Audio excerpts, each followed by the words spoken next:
Welcome to the Conspiracy of Goodness podcast, where you'll hear conversations that generate one aha moment after another for you. Every week, I'm talking to thought leaders around the world who are knee deep in their work, tackling some of the world's most difficult problems. And still, they think the future is bright for us all. We need to see what they see. We need to know what they know about getting around obstacles and finding opportunity in disaster, in setbacks. And, we'll be able to live with a burning sense of excitement in what's possible too. Hello, I'm Dr. Linda Ulrich, founder of everwideningcircles.com and a constellation of other platforms that are shining a light on innovation going uncelebrated. Experience tells me there is an enormous wave of goodness and progress well underway in the world that almost no one knows about yet. But this is changing.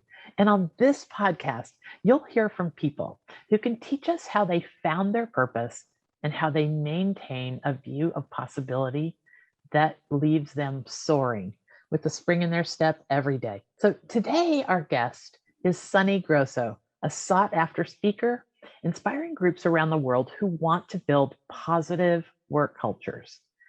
Now, this is a problem and a solution for our times. She's the chief of culture. No, the culture chief for a wonderful organization called Delivering Happiness.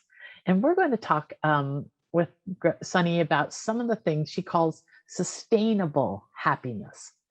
Today, we're going to make a leap ourselves into creating a working life and a personal life that we all want to live. So welcome, Sunny. Thank you, Linda. What a lovely intro. I appreciate that. And I appreciate your time and your efforts here with this podcast. Well, that introduction probably falls far short of it does fall far short of what I know about you, but I had to figure out something.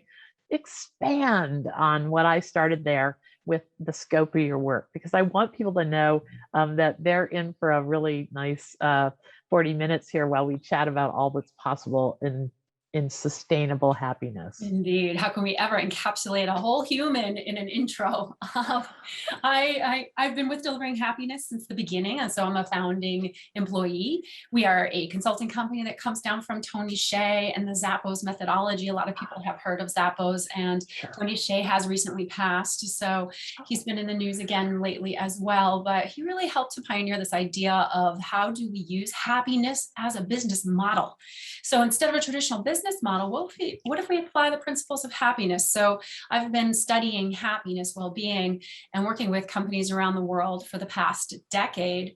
And more recently have been kind of collecting those thoughts and turning it into more of an approach of holistic well-being. So I still consult with organizations and do keynotes and speaking, but I'm also, diving deeply into how we approach more whole being well-being lately as well. And, I think that it's easy on these kind of conversations to sort of brush over and assume everybody has the same definitions and the same outlook on stuff. So well-being, let's start there. What do you think a sense of well-being contains? I'm sure there's loads of ways to approach this topic. The way that we've approached it for the last 10 years is scientifically based. So our whole focus was, let's go into the workplace, let's help people to create a different kind of work environment where their people can be happy. Because happy employees leads to happy customers, and happy customers lead to a happy company. But more than that, more than just a simple equation about money, it also creates more fulfilling and meaningful lives. So what we've done is we've been looking at the last 20 plus years of research in the field of positive psychology and applying those tidbits to how we help humans and teams thrive in the workplace. And for a long time, very few people were doing that. But now it's catching up. You will hear, instead of leaders coming out, as maybe being, gay, they're coming out as closet meditators instead. So you hear about meditation, you hear about gratitude, you hear about a purpose much more in the world. So some of these concepts are getting a lot more attention these days. But there's a whole nother level to it as well, which is there's studying of the science and then there's applying it. And how do you actually embed it into your organization sustainably, as you mentioned? Mm. I love your leaning on science. This is in a world where everybody has their own reality. I always say the way the internet has panned out for us all, there are now 7.4 billion versions of reality. But the things we can agree on very often start in science. And this is one of the things that attracted me to your work. Sunny, I try very hard on this podcast to only interview people who have a history of rigorous intention. Mm-hmm. And I don't think you can just suddenly pop off as a coach in happiness or a coach in this or that if you haven't put in the time. And really leaning on science for the work that you guys do is such a foundational place to start, where we can all get pretty close to agreeing about how the human mind works, or at least the principles that we understand today about how the human mind works. Now, I want to tell everybody, if they see me looking down, I'm taking notes furiously through this conversation because I was ready. I knew Sunny would say some things that we wanted to have in the show notes. And that's something I'd like to point out right here. You don't have to take notes of your own. We're going to be very good about the show notes. So if there's a point or a really wonderful quote that is inspiring from Sunny, by all means, jot it down, but you can go back and look in the show notes. I'm going to try and catch everything. So Sunny, one of the first things you and I talked about, and it's so important to our times, is this notion of positive work cultures. Mm-hmm. and what that means. So let's start with some definitions. Just throw a bunch of them out at me. And I know your definitions are based on science, but what does all this mean to you? Yeah, I think that's such a great point. I think it was 2014 when culture was the word of the year. And since then, it kind of exploded. And, it's been on CEOs' hearts and minds and really gotten a lot of so much attention that it almost doesn't mean anything anymore. It's almost been overused, I would say. So when we talk about a positive work culture, we're talking about the habits and the rituals, the ways that you interact. And that's the how of business. So you can think of it really simply as two streams. Say on one side, you have the stream of the what we do. That's the strategy, that's the planning, that's your KPIs, your OKRs. That's all the great stuff that you plan for your organization. And then think of this other stream on the other side as the how we do it. And that is the culture, the practices, the rituals. It's the way you speak to each other. It's the way all the work gets done, that how. And the thing is that both of those create results. If you are only focusing though on what you do, you are missing out on a huge opportunity, a huge impact to your business bottom line in terms of how you do it. And so what we've been doing is really thinking about how do we take this positive psychology, the science of happiness, take our learnings and lessons from that. We know how to make humans thrive. We know how to help teams thrive. And if we bring that into the workplace culture to help humans thrive, that is a positive work culture. So it's about embedding practices that help us thrive, like gratitude that I've already mentioned, to keep it simple. Let's say you have a gratitude practice in your life, or you wake up in the morning and you're a conscious person and you're meditating and you're setting your intentions for the day. In the workplace, there's also a place to do that, to bring in gratitude as a team, to focus on the positive that you're accomplishing, not just the negative or the things that are broken that need to be fixed. So we build a positive work culture through all those pieces. Mm-hmm. Okay. And what we're so used to are work cultures where all we focus on is what's broken, mm-hmm. what needs to be fixed, yep. Right? And it's not, uncommon. It's very logical that we do that. For a long time, as humans, we've had to survive. So our survival instinct is very strong. I've read that it's 3 times and 5 times stronger than our instincts to thrive.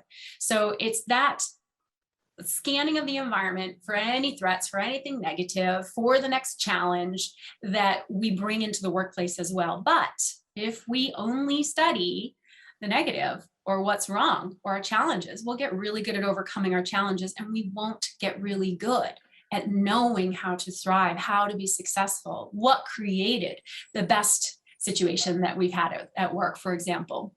So we want to study and dissect our success as well. This is a lot like some things that a fellow Jim Lord, who I interviewed a few weeks ago, people can go back to that podcast. It's going to be, I can already tell it's going to be very much an additive to what Sunny is talking about here, because he makes the point that, first you got to stand on what's working before you can start picking apart what's not working. I mean, your platform is what you're grateful for, is what everybody can agree is stable and healthy and all that. Absolutely. And our mind pick up patterns. They will start to see a pattern of one project finishing, looking for the negatives and the places to improve, and going to the next one and going to the next one and going to the next one. Can you imagine how that will start to set in terms of burnout or fatigue in the workplace? Those kinds of patterns can really draw us down after time. So we want to interrupt those patterns with positive breakthroughs as well. What do we do well? How do we capitalize on that? What are some habits to promote the good work that we have been doing, to zoom in on the successes that we're having, for example? Okay, this is going in a direction I wasn't going to ask you about surviving versus thriving until we got far along, but we've mentioned it so many times. Let's define that. I think we've all been through this period with the pandemic where surviving was good enough. Yeah. But the world is opening up. Talk to me about surviving versus thriving. Yeah, I think that's such a great topic because, we are really wired for that survival instinct. And as long as there's something in front of you to survive towards, our mind wants to catch that next goalpost. So, and if you are surviving, you're going to start to look to thriving. So you can think of Maslow's, right? The bottom, is our basic needs. And as we start to move up that, then other needs start to come into play. So we have the instinct to survive. And we also have this instinct, though, to thrive. So, we get all this information coming into our brains and we can't process it all. So our brains pull out the information that's going to help us survive first. But what really positive people do who are better at thriving is they also pull out the information that's going to help them thrive. And what that does is over time, it points us in a direction. Let's imagine that it turns us to look at possibilities, probabilities, opportunities, and to capitalize on those. So if you are always in a survival mindset, you probably know people like this. You might know a negative Nancy, to coin an old term, or somebody who walks into any room. It could be Mother Teresa's room, right? And they go, oh, those drapes are so old. There's something negative about every situation. Yeah. And over time, those people can, drag everybody down around them, but also they're also carrying around a lot of their own baggage. So they may be stuck in that sort of survival mindset. And then we also know people who are, let's face it, we know people who are always optimistic too. Like, everything's great. Oh, the pandemic is great. I don't mind doing, a little extra work. And, those people are just like, let's be honest, annoying. They're disconnected from reality of the situation. And it can be dangerous because we don't see the threats in the environment around us. But we want to see the threats, of course, and we need to act on those. We also want to train our brains to look for possibility, opportunity around us. And over time, what that will do is it will broaden and build our resources, our psychological capacity, our capacity to adapt, and we can take advantage and capitalize on those opportunities in our environment more. So survival could just be as simple as thinking about it as a mindset. Mm-hmm. And a few things that you said in there that I'd like you to expand upon a little bit is this notion that our workplaces are going to provide us some place to thrive in the first place. I mean, you said, several minutes ago, you talked about how cultures have rituals where if you start out with yoga in the morning and you're trying to be very mindful, you bring that to the workplace. And that, I think that's assuming a lot that we're going to all work in workplaces that support that kind of mindset. I think many of us probably feel like our workplaces challenge that mindset. Talk to me about that. Yeah. Well, luckily we are evolving and we're in a time of great change right now. So we're starting to see a lot happen. But yeah, there is an old sort of traditional way of thinking. This old paradigm of work is that work is a place that you come in, you put yourself aside, your needs, you put who you are even aside to join this greater goal that we all have together. And then you work towards that goal, and your real life is outside of work. That has been turned on its head in the pandemic, because instead of, work fitting in life, it's the other way around now. Work has to make room for life as well. It's not just work so you can have a life. So in positive organizations that really are conscious about the culture that they're creating, they are looking to see, how are we affecting the people around us? How are we either lifting people up to do their best work, or are we missing opportunities by, micromanaging or taking away trust or control? And, what happens is that will translate to your bottom line. So there's a strong business case for happiness and well-being and thriving in the workplace. Leaders know that. They've been on the business case for a while, but they can't really deny anymore that it's not just about making a few tweaks here or giving a meditation program in the morning. It's much more about whole being, well-being. So leaders are really waking up en masse to this idea that it's the whole human that has to be provided a place that they can thrive. And that really comes down to thinking about what environment are we creating, because we are just one person, we're not two people, one person at work and one people at home. And the more that we can accept that, the more we can capitalize on the skills and the abilities that we bring into the workplace. So whole being is the new way to think about, we're one being. Mm-hmm. Oh, this is so in line with a lot of positive trends that I've been seeing. I talk a lot about the opening of what I'm calling the gratitude economy. I'm just seeing this kind of exactly what you're talking about in different iterations popping up everywhere, where people are really, really caring that the work environment is additive to people's lives instead of subtractive. Yes. And, just to jump in there, I think some people have heard that we spend a third of our lives at work. It's half our waking time. So the most recent science says the single strongest determinant of your overall happiness is actually if you are happy at work. If you're not happy in that huge piece of your life, it's going to be hard to have happy relationships, to have a happy family, to have a happy life outside of it, as in air quotes. I recently created a position. I have a dental practice aside from ever widening circles, which really I devote most of my time to, but my husband and I are both dentists, and he's practicing there he's got 12 colleagues that have been with him for, oh gosh, most of us have been together for 20, 30 years. And, the pandemic really revealed a lot of pain points for us all, especially those of us who really care about keeping the humanity in healthcare. So I thought, oh, should we hire another assistant? Oh, should we hire another front desk person? And, I created a position I call the Chief Happiness Officer. Right. And this job position, nobody gets it yet. She's been at it for 2 months, and she's really made some great strides in fixing many of the low hanging fruit pain points for us all. But as we go, she is able to do that. It's her job to fix the pain points that nobody has time to really sort out. So talk to me about how businesses are, or if they should do more about caring about this whole ethos that runs through the culture. Like, the company really cares that everybody's happy. Yeah. Talk to me more about that kind of commitment for management and leadership. Yeah, I love it that you brought that up. That's so insightful and right on right now. We've been doing this lip service to the idea of, oh, bring your whole self to work for some time now. We've been talking about, let's care for the employees.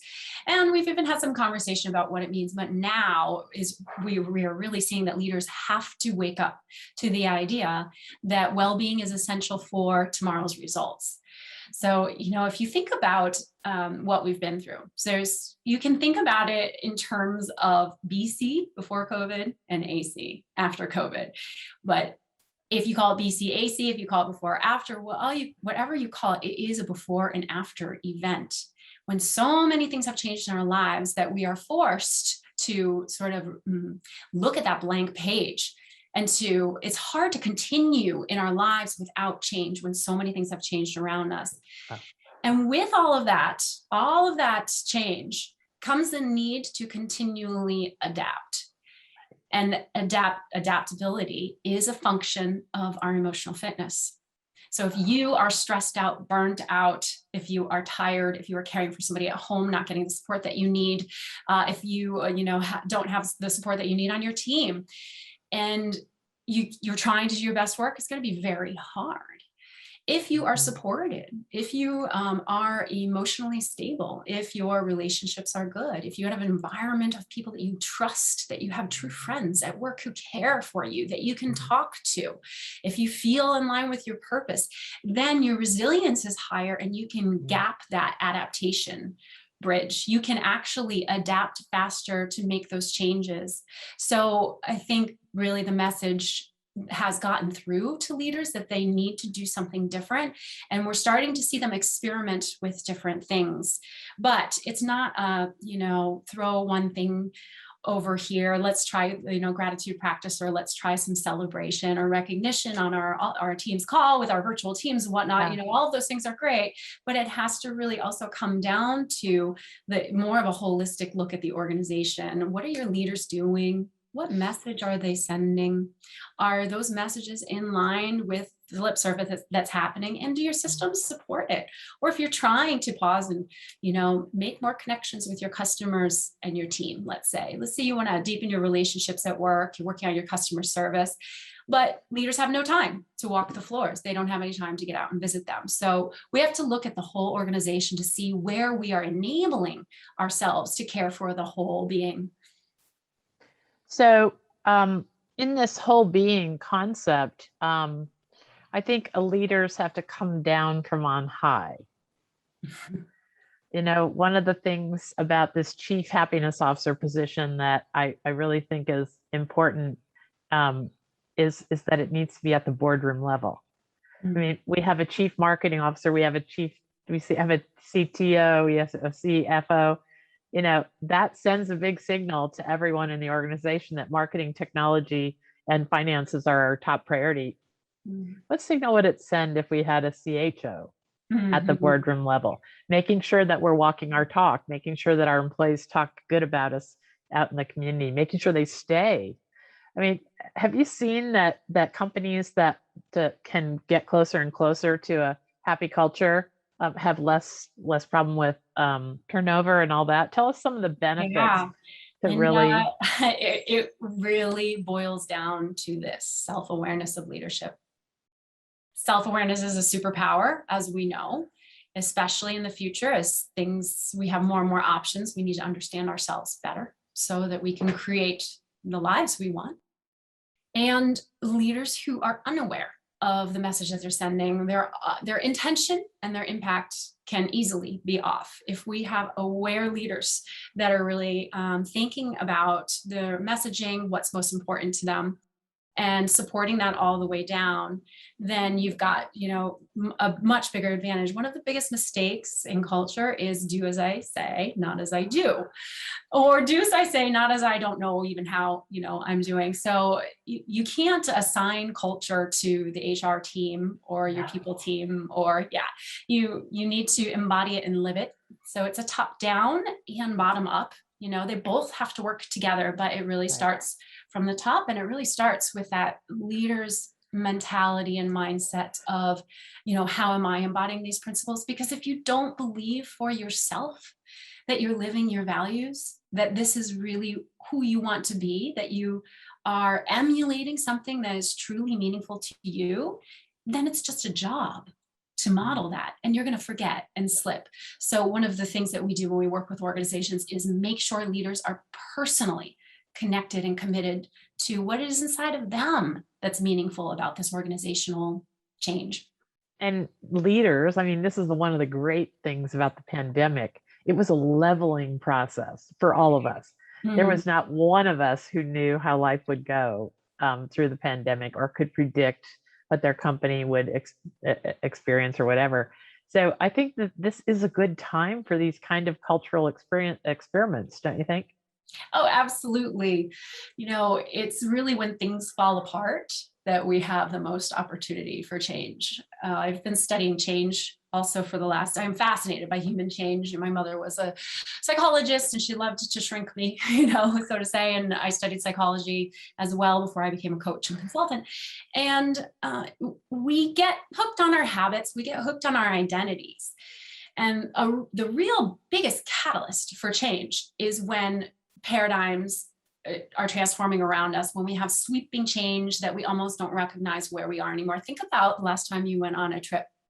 Think about when you went to Europe or you were out of your environment and how easy it was to change your eating habits or the time you woke up or any of those things. So we're in the midst of this blank page where that change has happened, where we can decide, how will the future of work be? And I think the first thing for all of us to ask is, well, how do we want it to be different? Because it can be.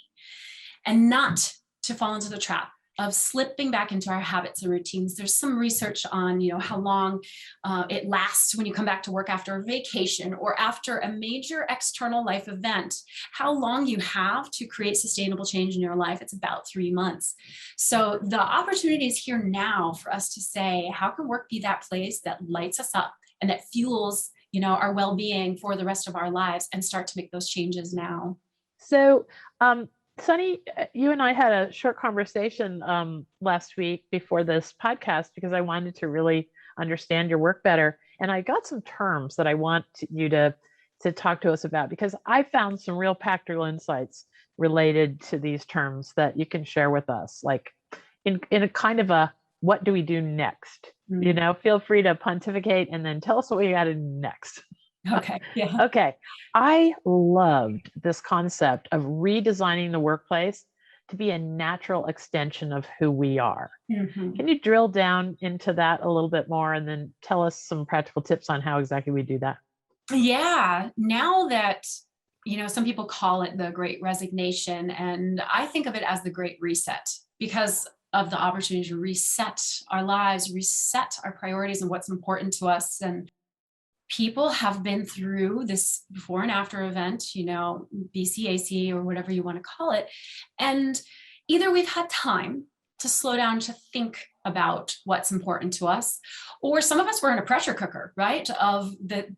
That ultimately led to the same impact of working so hard that we came to say what's really important. But either way, we've come out of this having done the work in that non-productive time that actually is a very productive internal business of what our internal priorities are. So as we come back into the workforce, more clear on what those internal priorities are, we're saying, in terms of the Great Resignation, we're saying, no, I don't want to go back to that job that pays me minimum wage and work 60 hours, overworked and underwhelmed with how I feel at the end of the work week, at the end of the month. So we're seeing more motivation to create that change. And I think, one of the best things that we can do is lean into these lows. You and I also talked about highs and lows a little bit, and being happy and thriving. It's not all about highs all the time. Nobody's on a high all the time. And if you are, we have this thing called hedonic adaptation, which you will adapt. And then you may be in an apathetic high all the time where you start to disengage. You might know some stars that look like that, or people who seem like they have it all and they look a little bit disengaged with their own lives, like nothing truly sparks them. So the lows are this opportunity for us to dive into the shadow, dive into ourselves, and actually identify, what is it that isn't working for me here? What is the messaging? What can I take and learn from this? It's a huge opportunity to learn about ourselves. So it's not the high or the low, it's how we relate to it. And if we treat it as, I'm here to understand something about myself, then we can have our sort of crucible moments, those moments where everything can change for you. You have an understanding suddenly of, I want to spend more time with my family. I have a son I've been estranged from, and I've gotten to spend time with him over this pandemic. And that's more important than working 60 hours a week, for example. This is, and there are countless examples like that. This is a good reminder before the opportunity slips away. That is what you said a few minutes ago about, how long we have to kind of stay in at that peak mindset of awareness before we slip back into our old habits. Are Yes. there things that we can do? Maybe this is in your scope, or maybe it's not. Have you noticed there are things that we can do that become, new habits or constant reminders to Mhm. pause and think of things in the terms of what we learned during the pandemic? Yeah, there's highs and lows, there's pleasure, there's pain, there's Mhm. praise, there's blame, there's all of it in our lives. And one of the best things that we can do is not run from that when we are there. Just be there and ask yourself, what is a message in this moment right now? Otherwise we can spend our lives trying to run and numb from it. I was just in Las Vegas for my birthday, and sometimes numbing is very fun, but if we do that for too long, we'll miss the messaging in it. So if we lean into that and we start to understand more about who we are, then we are in a really great position to live a happier life. I think it was Carl Jung who said the privilege of a lifetime is to become who you truly are. So leaning in and understanding what it is that really drives you out of the lows into the next highs, so you can actually plot out your highs and lows in life. Look for the values that were there. Look for the themes, the people that were present or absent. Look for, could you be yourself in that moment? Look for the learnings. And then look for those at work. Once you have a sense of your values, which are, that word's been overused too, but think of it as your core beliefs, as the core of who you are. Then you want to live them, breathe them, talk them, work them, sing them, embrace them in your life and in work. And make Mhm. sure that you're around people that you can do that with. Because one of the biggest drains on our energy and our well-being is having to put the mask on, not feeling we can be ourselves, thinking that we have to show up as someone else. Do you think people actually have that the vast majority of people are in work environments where they have agency over that, though? If your desk mate or your cubicle mate or your team, for instance, we've studied a lot of management in our dental practice over the years, Mhm. and all the New York Times bestseller books on business. And I remember in one of the best practical guides that we ever studied as a dental team, there was this part about uh, how one person's attitude can control the whole day, Yes. and you become very person dependent instead of systems dependent. Like the productivity, the energy, the happiness, everything can get sucked out of the room because you become so one person dependent. Talk to Mm. us about, because these are the sticky practical situations we all find ourselves in. I don't disagree with one thing you're saying. I mean, you're talking about the ideal world of the future, where probably where we're headed. I'm pretty sure you would agree that you see enough light in the tunnel that you say we're going to get there. I have seen organizations do it. So Yeah. yeah, I think you bring up such a great point. One of the things that I always want to do is help people see what it could be. That's the first question to ask yourself. What can it be? I have seen and worked with organizations that have created an environment with people that had so much psychological safety and friendship and positive relationships that they could weather any storm. Of course, organizations go through hard times. I have also seen organizations with people who are so purpose driven. And now you do have to be careful of that in healthcare, particularly. There can be purpose burnout, and so you have to also build your resilience and your support networks. But we cannot control all the politics around us in the world. And I think we all have had experiences in our lives. Linda, I know you and I both have, that we couldn't control all the things happening around us. My parents divorced when I was very young. My mother remarried a woman.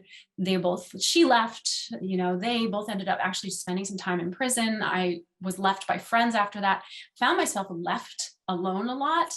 And one of the things that I was really driven to do is to create that world that I wished I had, to create the family and the friendships that I wished I had. And at Delivering Happiness is where I started to see maybe this is possible. And so we have been helping companies build this place where you can create the environment that you wish the world was. And if you base it on values and beliefs and purpose and a uniting vision around that purpose that draws people together, if you take care of your leadership and your people, then you can create that place. And, that still is lofty, but I just wanted to start there. But, you mentioned relationships. Relationships are one of the most consistent, let's say, pieces of research out there about your happiness and well-being. We are social creatures. Yes, that one bad apple can drag everybody down because you are always infecting others or affecting them. You can infect them with your negativity or affect them with your positivity. So we have to all be aware of our relational and emotional wake. But we also want to encourage friendships at work.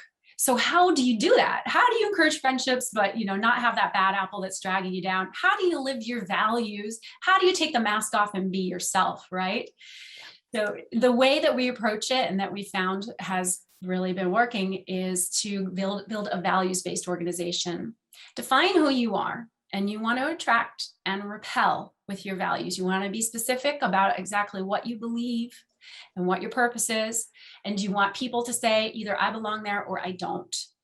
For one of the biggest examples is Zappos. They had a zany, wild culture there that not everybody fit in on. One of their values was, be a little bit weird. And so they would actually ask people in interviews on a scale from 1 to 10, how weird are you?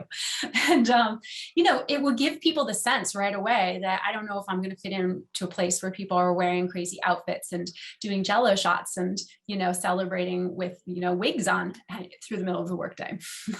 So understand who you are, create your values to reflect that. And then you can start to build the connections and the coherency around your organizational culture based on those foundational pieces. Okay. Oh, there's so many things that I need to ask you I said a lot there. Yeah. I love this, attract or repel with your values. I remember a business that you might know about this better than I do, but I think it's when I heard this story, I thought it was one of the most important strokes of genius that I'd ever heard.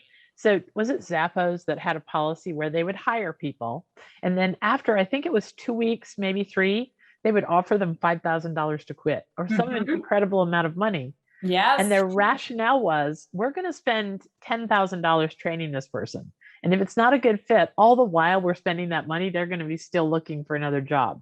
Yes. So we might as well challenge them after 2 weeks to commit. Either they're going to take the money. Okay. So am I right about that? Yeah, that was known as the quitting bonus, and Amazon picked it up and another of other organizations as well.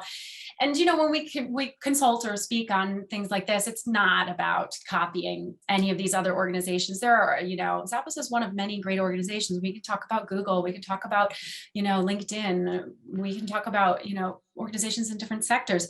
But it is about allowing your people the autonomy to create that culture and supporting it.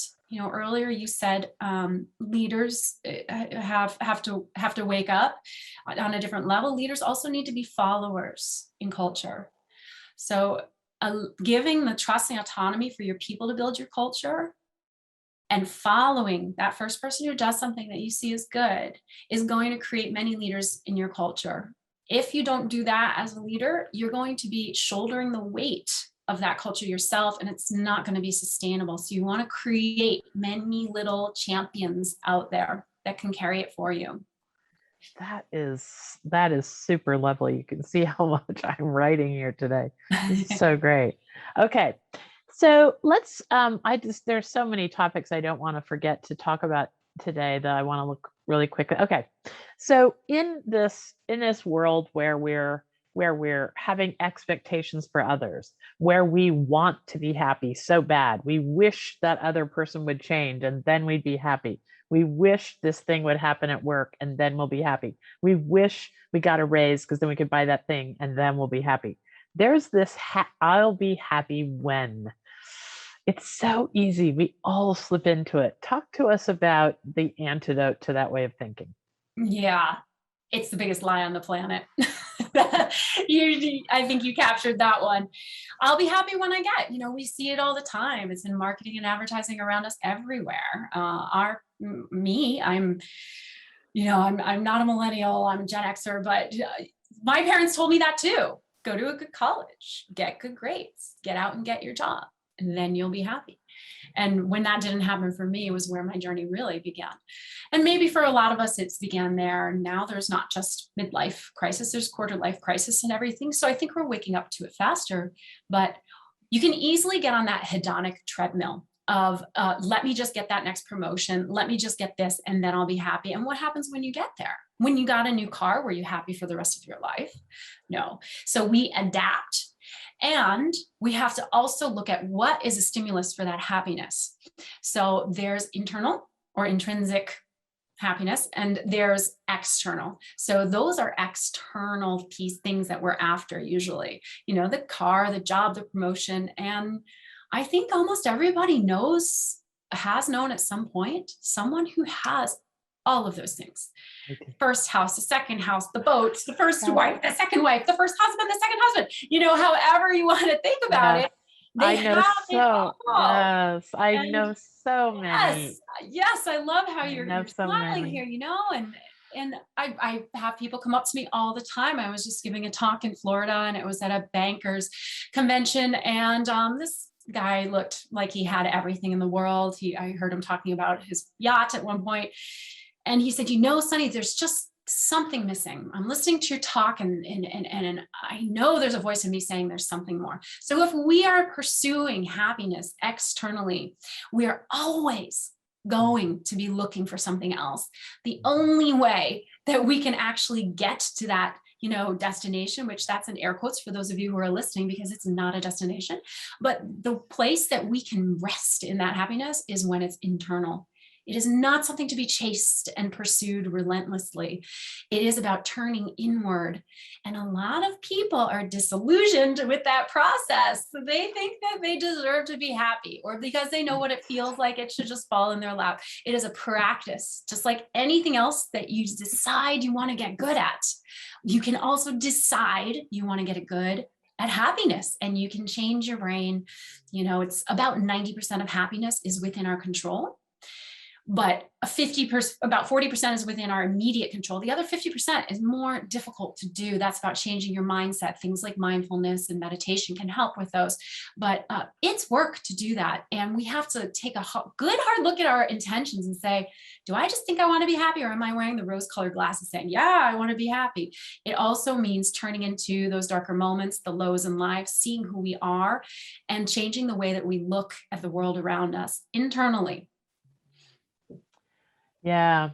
And that's the work that probably most of us need to do. Sunny was referred to some childhood tragedy that she experienced. She and I had that conversation. I have a childhood tragedy as well.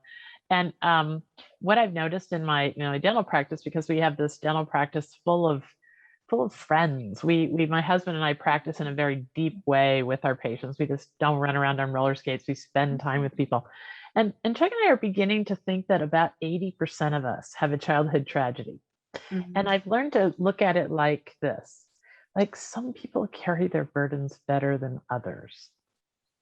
Mm-hmm. Some burdens are easier to carry than others. Not necessarily one burden worse than another or bigger than another. It's those two variables.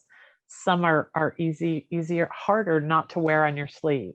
Mm-hmm. Some burdens our times bring up. That's a whole nother thing that the workplace can trigger. So, we might think we are so cool-headed. We got this down, man. Nobody knows about our tragedy. Nobody knows how broken we are in this little aspect. And then our work environments can be built so almost diabolically opposing our best impulses. They can trigger our worst instead. Yeah. I think work can be that opportunity to reinvent yourself positively as well. Not just a place to escape and to say, I'm going to be somebody else here, but you can see who you are when you're surrounded with people who admire you, respect you, come to you for friendship, for your opinion on things. And you may not necessarily feel like that in your life. And that's where that switch, that flip can happen that we mentioned earlier, where work is really the single strongest determinant of your happiness overall. If you have a great experience at work, if people respect and admire you, you are taking time to build relationships with your patients, then that's going to support your life at home and your challenges. So we're all going to have those deep seated challenges. You mentioned 80% of people have had some really traumatic event, and we deal with it differently, of course. If we don't, turn into it, understand it, and, turn it into a part of our experience, it will continue to come back. And some are stickier than others. And sometimes that's your journey in life. I think, I'm not just a consultant. I haven't just studied happiness. I'm also a yoga teacher. So I also, have studied the spiritual aspect of this. And I believe that those parts of us are sometimes our journey to play out and to understand in life. So if it's sticky, think of how you're looking at it. First of all, are you looking at it as, oh my God, I can't get away from this, I can't figure this out? Or as there's still something here for me to learn? Yeah. I have to make a note of that, because that is the gist of it, right? There's still something here. If it's sticky, then there's still something here for me to learn. I sometimes say something similar. I say, a lot of the things that the stories we tell ourselves, a lot of the stories we tell ourselves about the other, about our boss, about our teenagers, whatever, is set because we had these events that happened, and then we didn't manage the meaning of them. We just let the meaning just crop up on autopilot in our mind. And the thread is gone and we move on, right? And we could have been so wrong about what that event actually meant about someone else or how it relates to us. So it sounds to me that a lot that you're giving people the tools to really pause and manage the meaning of things in a way that's going to get them a lot more frequently good outcomes. Yeah, and approaching it from the scientific place of, here are, the main elements of your happiness, of your well-being at work. Let's talk through these. Let's choose some of these to implement in your workplace, is a roundabout way of helping people evolve spiritually. To sound very California for a moment, and your readers should know I am in California, but I'm a New Yorker at heart, so you'll get both here.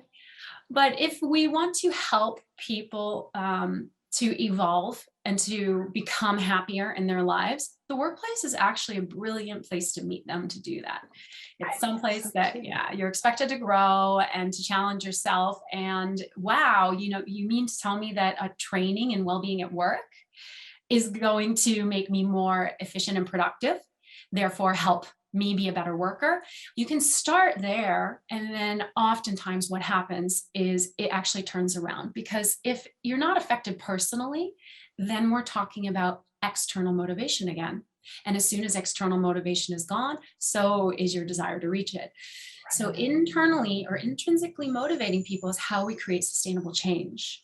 That means you have such a desire to do something that you're going to pursue it, even when any external stimuli support you or not. That's like purpose is a very strong internal driver, right? Yes. So my job is to help people connect with those internal drives for what is going to support their happiness and well-being. Not just teach them, hey, it's about relationships. Think about the depth of the relationships that you have versus the breadth. We can talk about that. We can talk about how the depth of relationships are more rewarding, how they're going to support your resilience more, how they're going to help you become a better leader. But really, it has to matter to you to say, you know what? Relationships are one of my values. That means a lot to me. I'm not actually spending time supporting my relationships. So my compass, my internal compass on what's important to me, relationships, and my clock, what I spend the time on, the compass and the clock is how we often talk about it, they're off. So how do I align that? I'm driven to do that now. And what organizational change is simply is change on individual change on a larger scale. So we are helping people make those changes in the workplace. All right. I love this clock and compass analogy. That's a really good mental image for folks listening to this podcast to think about from time to time. I have two TED Talks, and one of them are TEDx Talks, and one of them is called The Power of the Pause. So I'm gonna add something from you from now on when I talk about the pause. I think if we can pause long enough to think about the clock and the compass, think of the power that we could harness in our lives to be able to create the future we want, rather than just run around on autopilot I love that. Right, and be at the mercy of just sort of like the next event, the next event, the next event. Yeah, and even Linda, I would say that pause is really crucial. I love that concept. I'm gonna have to go and rewatch your talk, which I have watched a while ago. But we are constantly going to be challenged with unlearning and letting go of who we are not in order to access that compass. So it's a daily practice of letting go of who you are not, when the whole world and everything around us is telling you who you're supposed to be, what you should embrace. Yes. So that pause is really key. Yes. And that is so, what you just said was letting go of who you are not reminds me of one of the problems about social media that I hear people complaining about a lot, is that it's comparison without context. It's almost, I had a great gal, Julia Parsec, who was on the podcast with me, who is a big advocate of just getting a grip on this body image problem that we have. Yeah, big one. Yeah, she's a robust woman and absolutely fabulous, but she said she's just stopped following. She unfollows people all the time who make her feel kind of a pain in the pit of her stomach because she's not good enough, or she doesn't meet some standards of whatever. And I think that's letting go of who we are not is a really nice practical tip. Yes. Think about, I love your example. Think about who you feel like you have to be someone for. When you're around this person, do you put on airs? Are you not sure if you want to bring one of your closest friends to meet this friend because you're not sure how they will get along, or who you are in the presence of both of them? So I took a pause when I first, I've developed a lot of the content also at Delivering Happiness. And so this idea of the compass and the clock came from one of our old coaches, and we've evolved it over the years. And so I've done this exercise a number of times, but the first time I did it, I realized one of my values is true friendship as well. And I thought, well, what am I spending my time on that supports friendship? And I realized nothing. I was playing it small. I've been left so many times in my life that I didn't want people to say no, that they didn't want to hang out or be my friend, because it just brought up that old wound, So it takes a lot of courage to do this. And what I did in that situation is I said, okay, you know what? I'm a Virgo and I'm very organized. And I said, I'm going to make a friendship plan. So I actually made a plan. I said, who are 5 people that I'm really interested in being friends with, that I want to know more, that I want to spend time with, that I can mentor, or that could mentor me even. And I wrote down those 5 people. I started there, and I reached out to 1 per week. And that was my friendship plan. And it kicked off this whole different way of looking at friendships. But, courage is required for these changes. And that's why earlier I was saying, we do have to take a hard look at ourselves and what we're willing to do to be happy. Some people may get attention for being the grumpy one in the room. That's who they are. That's how I am now. Maybe I don't really want to make those changes, and it requires us actually having to muster up the courage at times to say, wow, friends are so important to me. Why am I shying away and playing it safe from friends and from friendships in my life? And to step up and do that. One quote that comes to mind real quick, and then you see you're going to have something great to say. The top regret of the dying. Some of your listeners may know this. It is, I wished I'd had the courage to live a life that was true to myself and not the life that others wanted for me. So in the future, to be your true self, to really be, if you're serious about becoming happier and thriving, courage required. So we have gone all different directions than our little plan, Yes. which is fine. Okay. So let's narrow things down. Like, if there's one thing that you could tell everybody to start doing today, that's just like a serious practical tip to start putting some of the perspectives that you've added to our lives here today.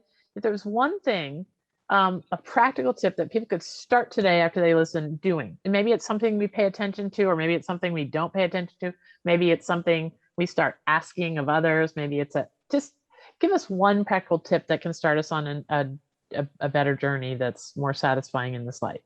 It's always so hard to choose one, I but know. I will Take 2, take 3. I don't care. Sure.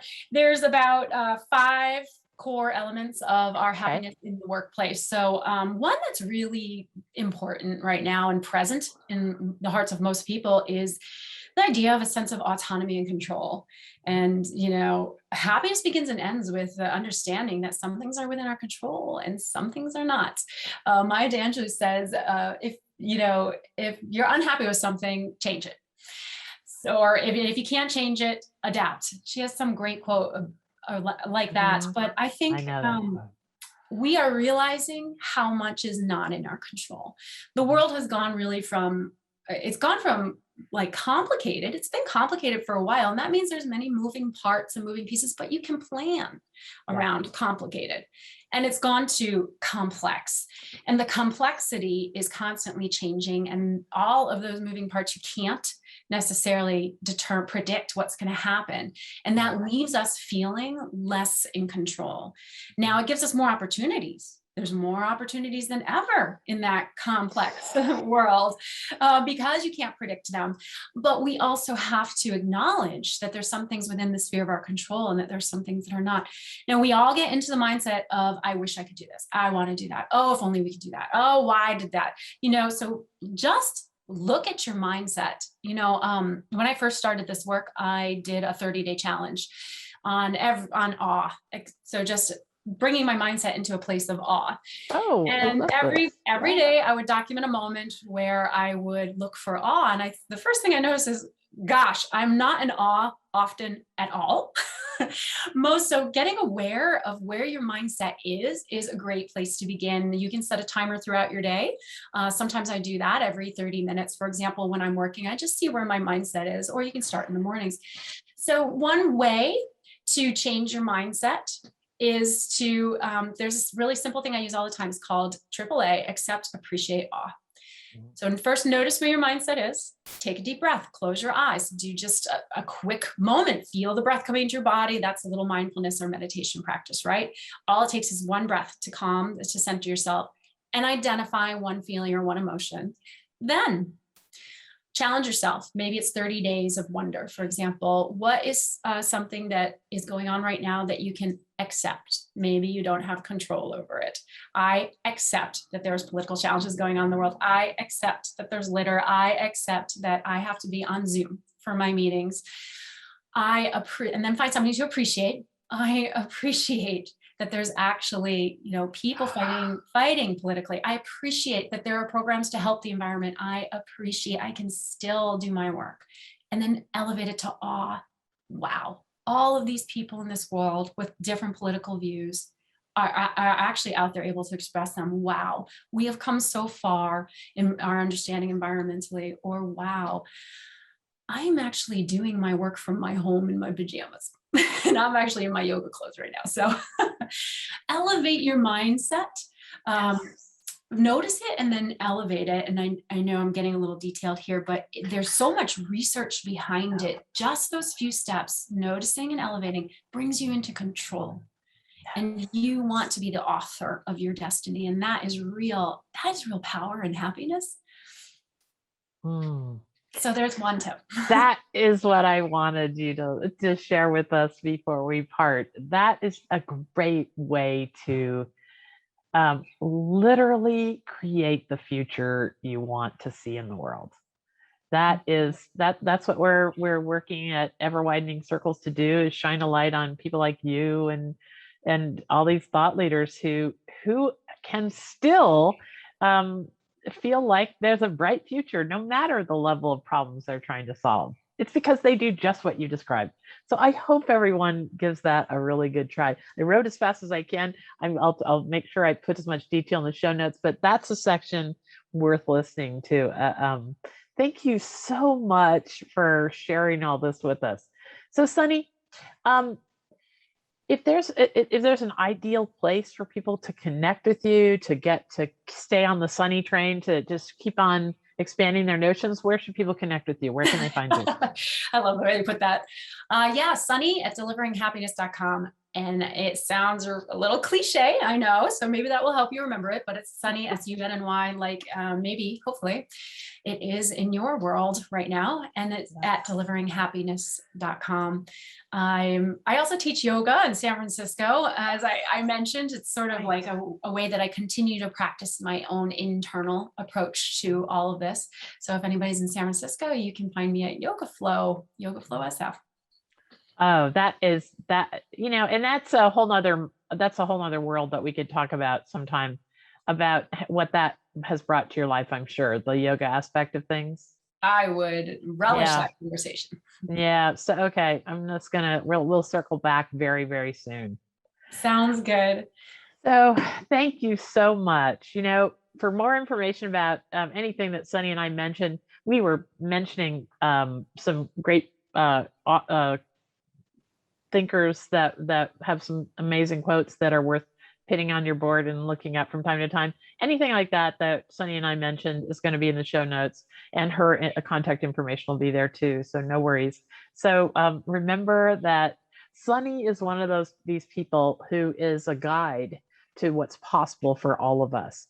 And if you'll join us at the Conspiracy of Goodness Summit on October 10th, you're going to get to meet 4 more who are changing what's possible for all of us. And I hope to see you there. Stay positive every day. It's a choice, just like Sunny has been pontificating about. We see it from our angle at Ever Widening Circles. Ever Widening Circles, of course, visit there. It's like having the antidote to the daily news in the palm of your hand if you get our app. And you can choose what to give your attention to. There are people like Sunny out there, and we'll do our part in elevating their work and their insights. So thank you, Sunny. Any parting thoughts? Yeah, you were just inspiring me with what you were saying. There's a quote I'll leave you with, which is, imagine, create, and believe in your universe, and the universe will form around you. So that was a mystery sage to Tony Hsieh, our co-founder, who recently passed. And, I'd like to share that in memory of him, but also for everyone to imagine, create, and believe. And although it can sound light, what you need with that is places like Ever Widening Circles. You need the support network around you. So please don't miss this opportunity to reimagine what your work and what your life can be. And then reach out and get that support that you need. We're here. Thank you so much. Well, we're all coming together. I didn't mention today that we are starting a social media network, the first one that has a little bit of a bump in the road, so we can leave all the mean people behind. But